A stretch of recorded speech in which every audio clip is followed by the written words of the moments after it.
Good evening and thank you for joining us.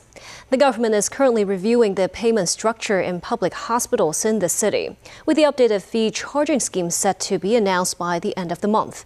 This, as Secretary for Health Lo Chung-Mao said, charges will become mandatory for services such as MRI and CT scans, but the emergency ward and inpatient services will remain free of charge.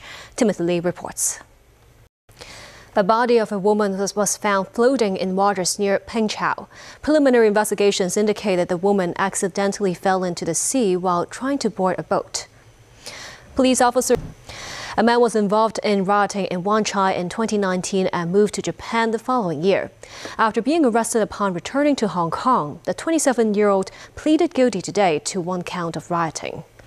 The case was declining student enrollment is spelling trouble to 2 primary schools.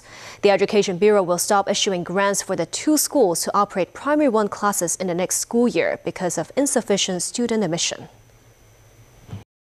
Hong Kong residents holding British National Overseas Passports or BNO no longer need to obtain an ETA or Electronic Travel Authorization document before traveling to the United Kingdom. But the exemption doesn't apply to the Hong Kong SAR passport.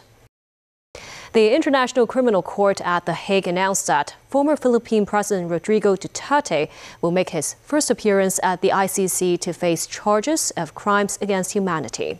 The hearing is scheduled for 9 p.m. tonight, Hong Kong time. Timothy Lee tells us more. The group of 7 ministers' meetings have kicked off in Quebec, Canada. It came just as U.S. President Donald Trump's 25% tariffs on all steel and aluminum imports took effect, leading Canada and the European Union to unveil billions of dollars of tit-for-tat tariffs. Danny Zhou with details. And still ahead. Welcome back. Russian President Vladimir Putin said that Russia supported a U.S. proposal for a ceasefire in Ukraine in principle, but sought a number of clarifications and conditions that appear to rule out a quick end to the fighting.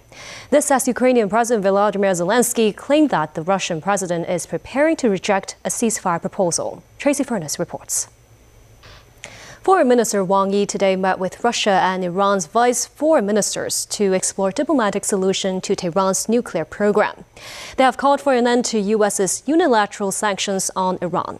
Prior to that, U.S. President Donald Trump reportedly sent a letter to Iran's supreme leader Ayatollah Ali Khamenei in a bid to jumpstart new rounds of nuclear talks. But the proposal was turned down by Khamenei, who said he isn't interested in negotiations with a bullying government. Danny Zhou reports. A United Nations fact-finding mission has accused Israel of deliberately targeting and destroying sexual and reproductive healthcare facilities in Gaza since October 7, 2023. Israel rejected the findings as unfounded. President Donald Trump said the U.S. really needs Greenland for national security and suggested more U.S. troops could be heading that way. Back locally, the Hong Kong Tourism Board announced that a total of 8.4 million tourists visited Hong Kong in the first 2 months of this year. The HKTB noted there was a noticeable surge in non-mainland visitors.